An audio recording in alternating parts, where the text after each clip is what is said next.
బెండకాయ ఎన్ని రోజులు పులుసు అండి, తింటే ఆహా అనాల్సిందే. మరి తయారీ విధానం ఈ వీడియోలో చూసేద్దామా. స్టవ్ వెలిగించుకొని గిన్నె పెట్టుకొని 2 స్పూన్ల ఆయిల్ వేసుకోవాలండి.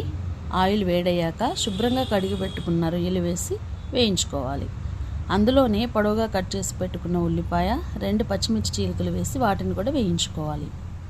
ఈ లోపల మరో గిన్నెలో అండి చింతపండు, అలాగే ఒక టమాటా కట్ చేసి పెట్టుకొని వీటి రెండింటిని కూడా మనం నానబెట్టుకుందాం. వేగుతున్నటువంటి ఉల్లిపాయల్లో చిటికెడు పసుపు, అలాగే కట్ చేసి పెట్టుకున్నటువంటి బెండకాయలు కూడా వేసి మరొక 2 నిమిషాలు వీటిని మగ్గించుకోవాలండి.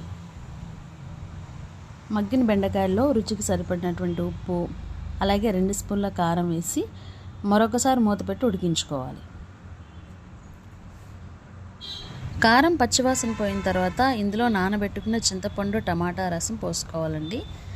దీన్ని ఒక 5 నిమిషాలు ఉడికించుకుని స్టవ్ ఆఫ్ చేసుకుంటే ఎండు రొయ్యలు బెండకాయ పులుసు రెడీ అండి. అంతేనండి.